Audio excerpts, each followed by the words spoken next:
Hello, I'm Simon Owens, and you're listening to The Business of Content, a podcast about how publishers create, distribute, and monetize their digital content.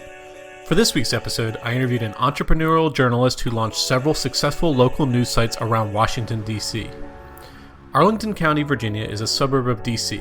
It has over 236,000 residents, thousands of local businesses, and an average household income north of $100,000.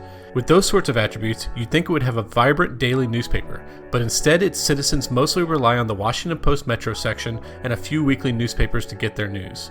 Or at least that's all they had up until about a decade ago. In January 2010, a former TV news producer named Scott Brodbeck launched Arlington Now, an online-only news site dedicated specifically to Arlington. It quickly grew an audience and revenue base, and Scott has since launched several other sites covering Northern Virginia. I recently interviewed Scott about the founding of Arlington Now, how his journalists approach their coverage, and why he doesn't consider Google and Facebook to be much of a threat to his advertising revenue. Before we jump into the interview, I want to talk about a series of recent case studies I've published to my newsletter. For this week's case study, I interviewed Ernie Smith, the creator of a popular newsletter called Tedium, about how he established syndication deals with several media companies to help grow his subscriber base more quickly. If you're trying to grow your own newsletter following, it's a can't-miss case study, and the only way to access it is by subscribing to my newsletter. Go to simonowens.substack.com. That's simonowens.substack.com. Or you can just Google the words Simon Owens and newsletter. Okay, now on to my interview with Scott. Hey, Scott, thanks for joining us. Happy to be here. Thanks for having me. So we're here to talk about a series of local news sites you launched. But before that, you were actually working in journalism before you launched your first site. What were you doing, and how long ago was that? That's right. I have a TV news background. Out of college in 2006, I was working in TV news for local stations in D.C. I've worked for the NBC and Fox station here in the D.C. area. And I also worked for a Tribune company back when they owned TV stations. I worked in their Washington bureau. But this is a little while ago. I've been running my sites since 2010. But it kind of gave you a little bit of advantage. One, that you already worked in journalism, but two, you worked in local DC journalism, so you kind of knew the area. It's not like, so you kind of knew the ins and outs of, the things you would need to cover if you were to launch your own news site, right?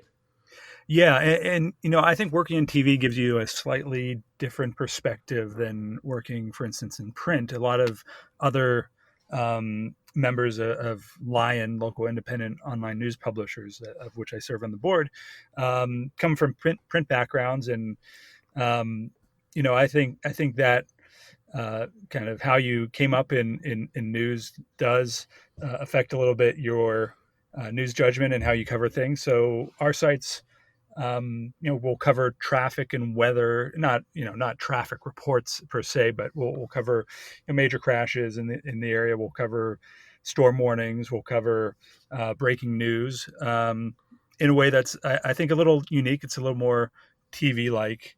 Not that we're using video, just in the way we approach it. Yeah, that's interesting. Maybe we'll talk a little bit more about that, because local TV news focuses a lot on crime, right? So I wonder if that figured into your coverage at all. But before we get into that, so tell me, so about 10 years ago, you launched this site called Arlington Now, Arl Now for short. How did you first get the idea to launch a local news blog? So, I've always been entrepreneurial, dating back to junior high school. I ran little businesses and sold software and did stuff like that. But I really caught the journalism bug after an internship in college. And as I said, I worked in local TV.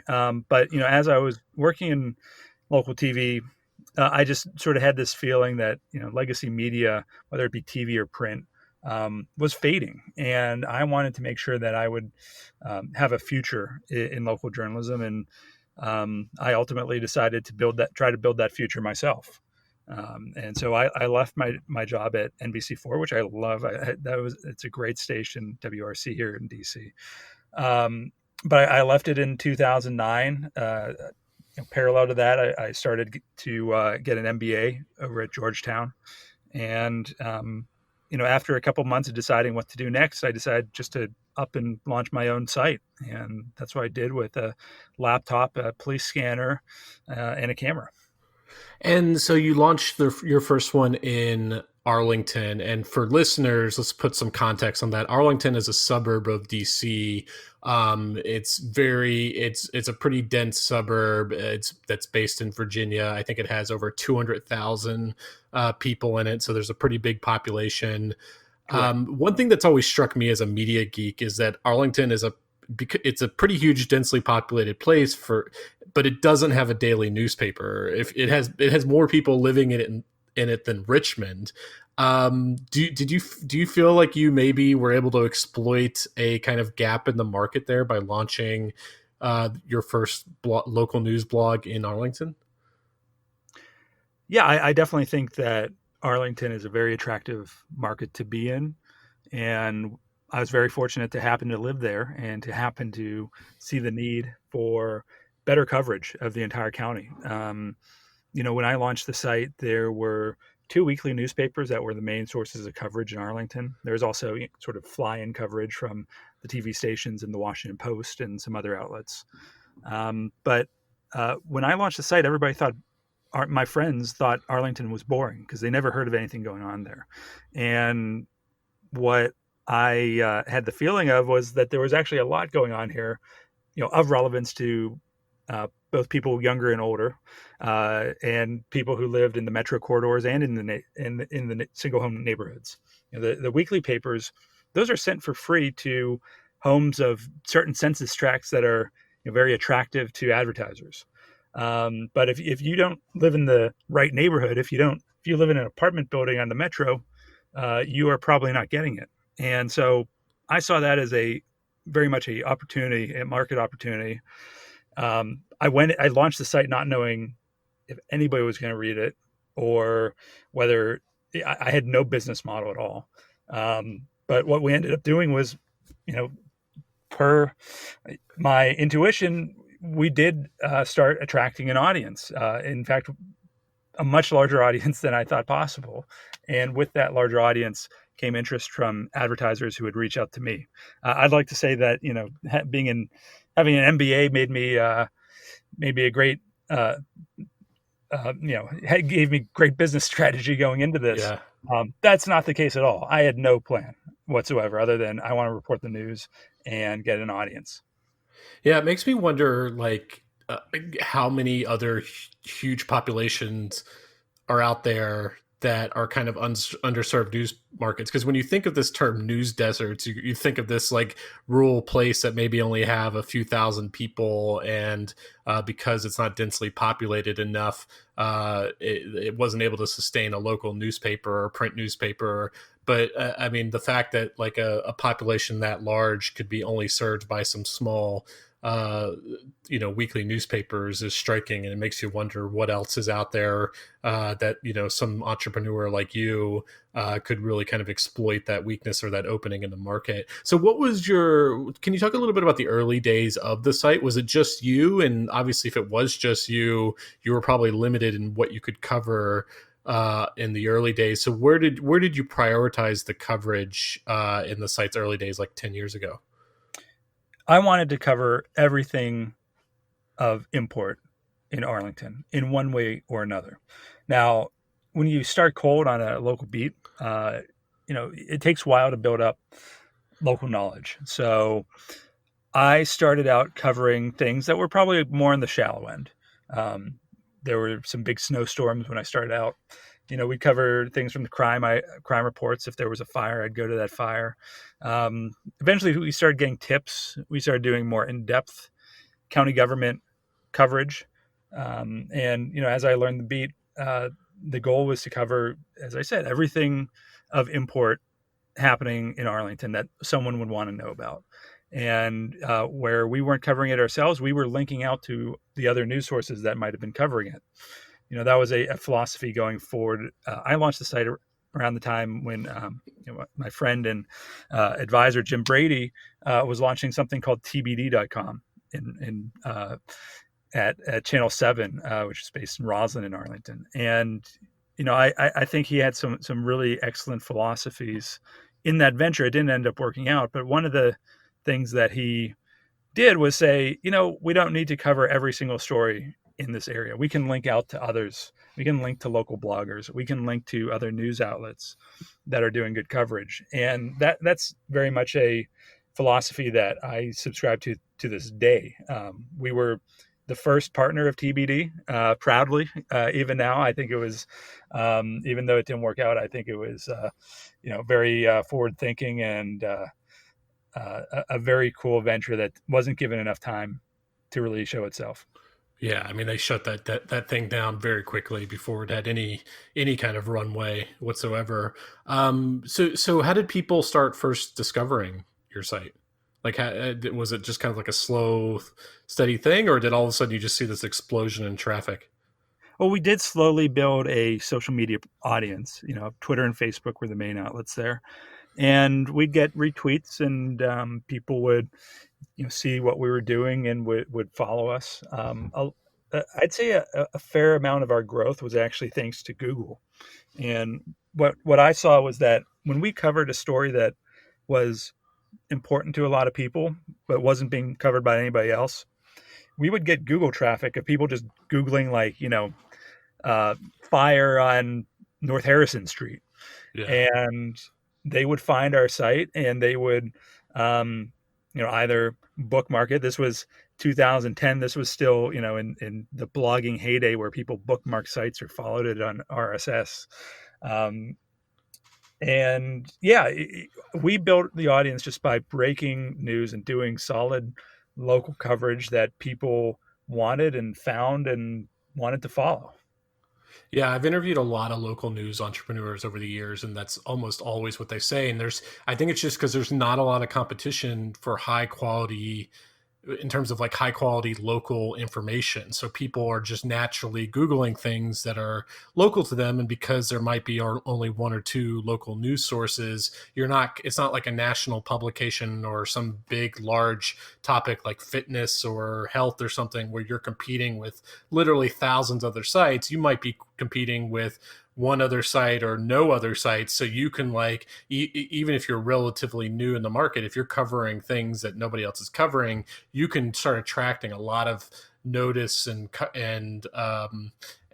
audience very early of people discovering you simply because you're the only person writing about these things that people are typing into Google.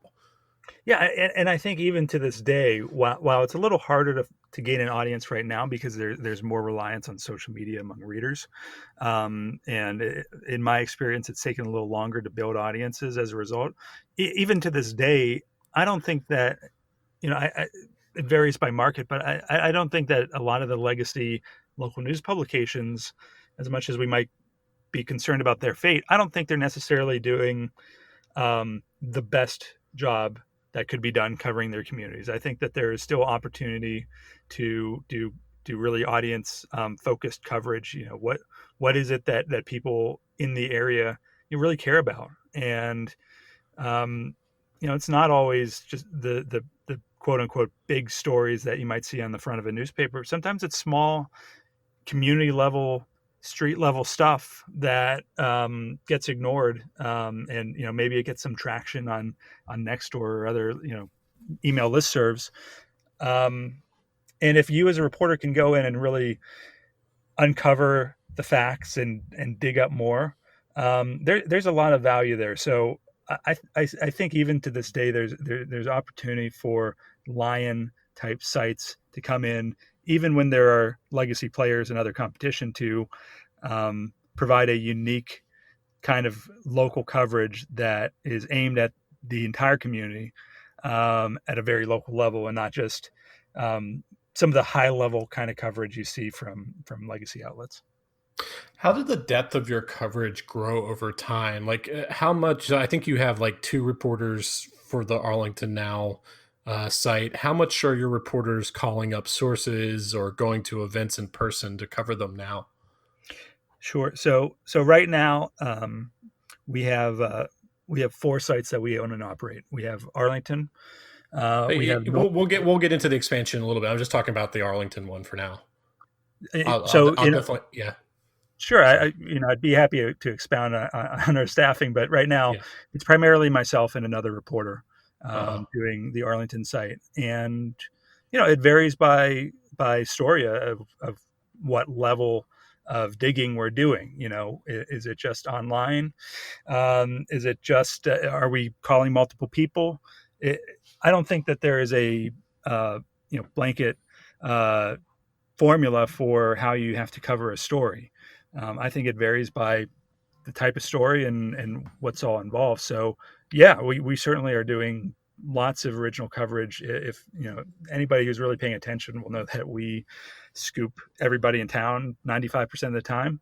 Um, but uh, and a lot of that is just old school tracking down tips and keeping an ear to the ground and really being plugged into what's going on. How seriously do like local politicians and government departments and stuff take you? Like, do you feel like you're treated with the same level of respect as say the Washington Post? I don't think we're always treated with the same level of respect as the Washington Post. The Post has been around for however many years it's been around. It's obviously a very recognizable name in journalism. It's arguably the number two news outlet in the entire country. Um, it's been a sore spot that sometimes I don't think we get the respect we're due in the local arena. We'll cover something, and the Post will re-report our story, or will do their own version, and people will say, "Oh, the Washington Post covered this." Well, I think I think that the really local boots on the ground journalists deserve more respect for that, for covering stories that would not be covered if it were not for their efforts. So in general, I'd say that we're not getting the same level of respect as the Post, but in terms of our interactions with the communication staff at the county, I think they very well know our reach, and that when we put out a story, that a lot of people in the county are going to see it. In fact, we are the number one news source of based on county government surveys of anyone, including the Post, including the county government itself. So they know our worth. They've been great to deal with. That hasn't been a problem. But in terms of my own personal thoughts on the Post getting a little reputation advantage when they cover the same story, even our own story that we broke first. Yeah, I have some. It bothers me a little bit, but it is what it is. So you're saying like a county official will return your call just as fast as they would for a Washington Post reporter. What you're kind of upset Sure. with is you Yeah. don't get the credit for breaking the story as much as the Washington Post. Yeah, and I think a part of that is just that we are this new thing that even though we've been doing this for 10 years, I don't think a lot of people quite know how to classify an online only local news outlet that doesn't look like what's come before it. For instance, our homepage is a blog style for homepage, and I'm happy to tell you the business reasons why that makes sense. But we're a little different. We try to be unique and very native to online, and to maybe to some degree the Post, by being a little more old school and being older, just gets a little more respect from the folks out there than we do. Yeah, I definitely want to talk about the business side and the distribution in a moment. But you mentioned that you expanded beyond, and you're now, I think you said, 4 sites. Where did you expand, and how did you? I think you stayed mainly in the DC area, right? That's right. So we're in Northern Virginia. Our owned and operated sites are Mhm. Alexandria, Virginia, which is a community fairly like Arlington, and then we have 2 sites in Fairfax County, covering the Reston and Tysons areas, along the Silver Line corridor and the Dulles Technology corridor. So, some fairly high growth areas. We've actually seen our Fairfax County coverage get a lot of traction during the pandemic, especially. So we're contemplating right now a site that maybe is for Fairfax County wide with a focus on our existing coverage areas. And these are all very affluent communities. Do you think that plays a part in the success of the sites? Yeah, certainly. It's still early days in online local news, and um, it's certainly an uphill battle to build even anywhere, and it would be more so in an area that is not as affluent, in an area that is not as cohesive in terms of having a very strong local identity. Um, so, I fully recognize we're in attractive markets, and our success is not necessarily able to be replicated everywhere. But there are those out there, thinking about Howard Owens at Batavia, the Batavian in Batavia, New York, which is a fairly rural community, not exactly affluent. Um, he's able to make it work as well. So right now, while we're in attractive markets, just because you're in a market less attractive or not as big or not as affluent doesn't mean you can't make a local site work. Um, you just the real secret is that every market is different, and the reason you see national efforts like Patch just not quite rising to the level of their ambition is because it's very, very hard to scale something at that level when there's so much variance in markets right now. And you launched a few sites like in DC and Bethesda that you shut down later? That's right. So we had a site in Bethesda, Maryland. That was our first incursion outside of Arlington, and we faced some tough competition from a very smart guy who runs Bethesda Magazine out there, and we went head to head for a while, and eventually Bethesda Magazine bought Bethesda Now, and I think it was a very smart acquisition for them that allowed them to really grow their online presence. Um, in terms of our DC sites, we tried to open sites covering individual communities in DC, and I'm very proud of the journalism we did there as well as in Bethesda. But like our Bethesda effort, it just was not as much of a business success as we enjoyed in Arlington, and as a result, we eventually made the decision to shut down the sites. It was a tough decision to make, but no funders are riding in on white horses here delivering bags of money for our operations. This is a totally bootstrapped operation, and if our sites are not making money, then we can't keep them going. But you actually partnered with Prince of Petworth, which is a very well-known local blogger in DC who covers mainly the Northwest Quadrant, I think. So even though you don't have an owned and operated site, you still do have a presence in DC in terms of the business side, right?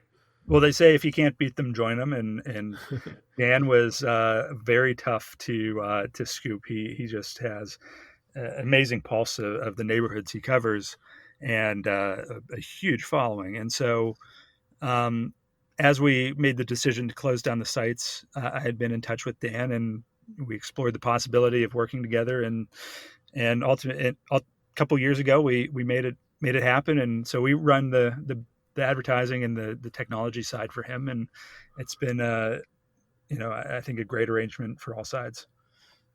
So let's switch over to talking about the business and distribution side. So how do you mainly monetize your sites?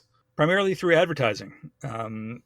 We do get a little bit of reader revenue at the moment from a Patreon campaign, and through PayPal donations. That was something we emphasized during the pandemic as we lost a significant part of our business, at least for a while.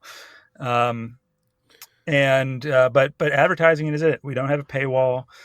We don't really have memberships per se at this point. We are very fortunate to have built a very strong advertising business. I saw that you do native advertising, like you'll have sponsored posts. What goes into that? Like, is the advertiser basically in charge of writing it? The advertiser can write it themselves or opt to have us write it for them. We do that through freelancers. But yeah, sponsored content, native advertising is more than half of our direct sold advertising business, and the reason it's popular is because it actually works. It actually works for clients. We've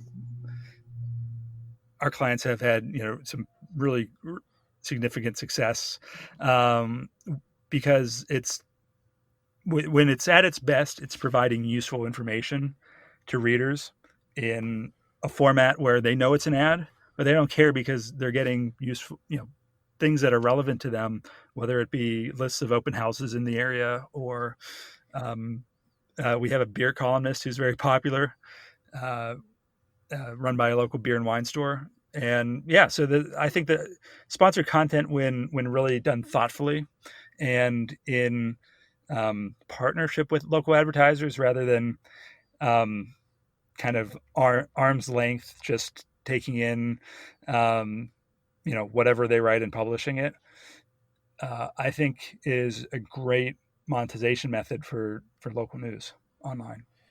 So there's like so you see in some cases the same level or close to the same level of engagement in a sponsored post just because it's so relevant to the local community as you would like a straight news post. We've had sponsored posts regularly crack the top 10 of our most read stories of the week. In fact, we had one placed number 3 on our Reston site this week alone. I saw you also have real estate listings. How do you monetize those? So we have real estate advertisers who every week will publish a selection of open houses, and we also do properties that were just listed, properties just reduced in price.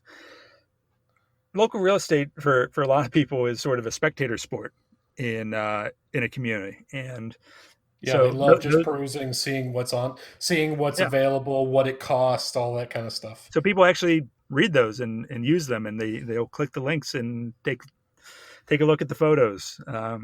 It's really, I think that works just when you really have an alignment between the advertiser and the reader. That's when native advertising works the best. So talk a little bit about distribution strategy. You said that early on Google played a huge part. How big a deal is like Facebook for you these days? Obviously, Facebook pulled away a lot from news and over the last few years, so a lot of publishers saw a drop. But also they've really like invested in Facebook groups, and there's a lot of local Facebook groups now that are getting lots of engagement. Where are you seeing a lot of your traffic being, especially a lot of your social traffic being driven these days? We actually just acquired a local Facebook group. Not sure what we're going to do with it at this point, but we've acquired it, just just to have that. Facebook, look, it's an important source of readership for us, readership and discovery. Um, we will boost our sponsored content on Facebook. It's an effective way to get it out there beyond those who are reading our site. We also, when we're launching new sites, we'll place ads on Facebook and we'll get new followers and new email subscribers through that. Facebook is here; it's not going away. They are, as I said, probably. I haven't checked lately, but I think they're around 25% of our traffic. Um, and so we will continue working with Facebook. Look, I have frustrations with Facebook, as I'm sure, as I know many in the um, journalism community do. But you need to face the reality that readers, that your users are on Facebook, and if you're not reaching them there in the best way you can, then you're not reaching as many people as you could with your journalism. How much are you using social media for crowdsourcing? Like Prince of Petworth is really good about, if there's like suddenly, like I live in Columbia Heights, if there's a sudden, rush of cop cars that are grouping somewhere, suddenly you see people tagging Prince of Petworth and he starts retweeting them and they start kind of crowdsourcing what's going on. There's been lots of explosions lately that are just kind of like M80 fireworks. It started to, at first people didn't know what they were and they started tagging Prince of Petworth. He's good at having his people spot new openings in terms of like restaurants opening and tagging him as soon as their signs go up and stuff like that. Does that play a large part in your strategy in terms of how you're sourcing news? Fun fact about Dan Silverman, who runs Popville. At least last time I checked, he walks like 14 miles around the city every weekend. So he is doing a lot of crowdsourcing, and that is a big source of his information. But there is a boots on the ground factor there as well. Now for our sites, we'll take we try to source our news from cast as wide of a net as possible, and reader tips, social media is a major part of that. There's news we get out off press releases. There's news we get off the scanner. There's news we get, through a handful of other means. It's just walking or driving around the county. But a big part of it is what we hear from readers. And if you're not attuned to what your readers are wondering about, then you are missing out big time. This isn't to say that you need to investigate every little thing that a reader will contact you about. Certainly we get a lot of tips, way more than we could ever check out. But the reason we're getting them is because people know that if they email us, we might actually respond and we might actually make a story out of it. So if you can turn those tips into stories, that's what you should be doing. How do you interact with your community? You have, it seems like your articles have, a comment section. I was looking at your Facebook page. You said that you bought a Facebook group, but that you're not really, you don't know what you're going to do with it yet. Is there any kind of like interactivity between you and your community other than just them sending you tips, but like any kind of back and forth conversation that happens? I mean, we'll engage a little bit in the comment section. We have a very active comment section. If someone says something that we know very clearly to be false, we'll try to correct it. We'll try to provide more information if someone's asking about it. I think you need to, on one hand, I think engaging with your readers is a positive thing. On the other hand, you need to keep, a bit of like an arm's length a little bit. You can't get into the mud with everyone. You can't make everyone happy. You can't investigate every little grievance that someone might have about, their landlord or whatever. So you need to strike a balance. And it's sometimes hard to figure out what that balance is. And sometimes when you really engage, you will hear things that you don't want to hear. And trying to maintain a positive attitude in the midst of reporting challenges when you're getting negative feedback is not the easiest. Everybody's human, and when you're doing a local site like this, it's really close. You know that these are people who live near you, who rely on your reporting, and when you have let someone down in some way, or if they have a grievance that maybe isn't fair, but they're expressing it, you need to figure out a way to deal with that, whether it be writing them back and explaining yourself, or just sometimes you just have to let it go. How do you feel about competing with Google and Facebook in terms of local advertising? Like, do you feel some publishers complain that they're sucking all the oxygen out of the room and making it harder to sell ads? But I've also talked to some local news publishers that say that, we just built a better advertising product that would, differentiate us from Facebook and Google. It sounds like you kind of did that with your your native advertising. Where do you feel like it's that Google and Facebook are making your job of, having a sustainable business harder? Yeah, I know that there's a lot of belly aching out there about the competition from Google and Facebook, and I certainly think that some of that is well founded. I do think those companies, that the antitrust attention on them is well founded, and should continue. Now, that being said, as mentioned earlier, they exist. Users like them. They're providing a valuable service. They're also sending us lots of traffic. So, yes, it's hard to compete with Google and Facebook sometimes. Some of their ad products work very well, certainly, but I don't think they're perfect. I think Google ads are very expensive. I think Facebook ads are also very expensive, and not very well used by a lot of local businesses. So, when I decided to start a news site, I didn't decide to cover the entire globe. I didn't decide to cover all of the United States. I decided to cover Arlington, Virginia. I picked a niche. And when you are offering advertising products to local businesses, uh, you need to do the same. You need to find the advertising products that are going to be effective for your clients. And you need to have a niche. You need to be different than your competition. So the way our ads work are very different than the way that Facebook or Google ads work. And the trick is just not competing with them head on. Finding ways that you can add value beyond what they can do. And it's not impossible. A lot of publishers have doubled down on newsletters in recent years so they could have more ownership on their audience. Have you tried to beef up your newsletter operations? Uh, Newsletters are an important outlet. I think they account for about 5 to 10% of our overall website traffic. We have, a few hundred, in the tens of thousands of subscribers across our 4 sites. The, Definitely, email newsletters are important. When I would launch a new site, the first thing I do is try to get email subscribers.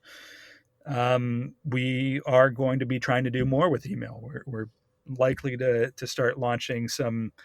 Right now, our email newsletters are just automated listed links that get sent out at the end of the day, which I think actually works very well. And that might be frowned upon uh, by some in the media field right now, but it's a utility. It's a utility that our readers expect and is useful to them. We are going to start launching some morning email newsletters that are going to be a little more voicey, that are going to be originally written specifically for email, and we're going to see how that works out. I do think email is a important channel, just as Facebook and Google and people bookmarking you are important channels. So your operations are very lean. You have, just I think two people covering for each site. A daily newspaper from 20 years ago in a market as big as Arlington might have had, a lot more reporters. Do you think that's kind of the key to operating a successful local news organization? Is A, you don't have a ton of overhead because you don't have to print and mail and deliver and stuff like that, but two, you just have like very kind of lean operations? Yeah, the key to running a local news operation is building readership, gaining respect, and making sure that your expenses are lower than your revenue. So, I see a lot of ambitious efforts to launch new local news outlets that go very big, or at least relatively speaking, go big from the outset. I would argue that the approach we took, which is starting with one person and building from there, um, is an approach that leads to sustainability, um, more often, at least for the types of sites that we launch. Um, yeah, you can't have more employees than you can afford to have. I mean, that's just the fact of the matter. But given that this is 2020, it is a lot easier to report on a local community with fewer people than it would have been 20 years ago. The tools that the internet give you are amazing. I was able to report a significant story in Arlington today about. I won't get into it, but a significant story, based on people, someone tweeting at us, and then another person forwarding us an email from an email listserv, and my reporter got out there and was able to send photos from the field, or my photographer, I should say, and that just that kind of quickness of how you're able to assemble a story just wasn't possible in an earlier age. So you need to leverage the gifts that the internet gives you, and when you do, you can report, you can very well report stories without needing a huge staff to do so. It's important to have resources. Certainly there is a point at which, if you have one person covering like 10 communities as Patch does, you're just not going to get lots of quality work out of that. But two people covering one community, I think, can do a lot of damage. Do you have any plans to expand beyond the DC metro area, or ambition to? my ambition from the outset was always to, help find a new and sustainable business model online for local news online, I should say. I have contemplated it, but I don't think we're going to, honestly. And I think that the sites we have now, covering Arlington, Alexandria, and Fairfax County, expanding is hard. Look, plenty of other people have found that out. I think the sites we have now are doing great work, and I don't really have ambition to expand beyond where we are in Fairfax County. I would like to instead focus my energies on building up from here. Finding new business lines of business, maybe expanding from 2 to 3 employees per site, and doing more in the community. That's what I find interesting right now. And if we're going to have an impact nationally, I want that impact to be around the kind of work we're doing, the business model we have, and if I can help expand that to other areas once we have something a little more solid in place. I think there's still more to build. That is something that would interest me, but it's just really capital intensive and time intensive to launch new media properties. And so that is not where I think that our efforts are best spent at the moment. Okay, Scott. Well, those were all the questions I had for you. Where can people find you online? So our flagship Arlington site is arlnow.com, and we have Alexandria Now, alxnow.com, and then restonnow.com and tysonsreporter.com. We had one that broke the mold, and soon to be ffxnow.com, covering Fairfax County. Awesome. Well, this is a lot of fun. Thanks for joining me. Very welcome. Thank you, Simon. Okay, thanks for joining us. I'm actually on the lookout for new guests for this podcast, so if you do interesting stuff in digital content, whether you're a full-time YouTuber, a media executive, or run a cool niche newsletter, definitely reach out. My email address is simonowens@gmail.com. Okay, see you next week.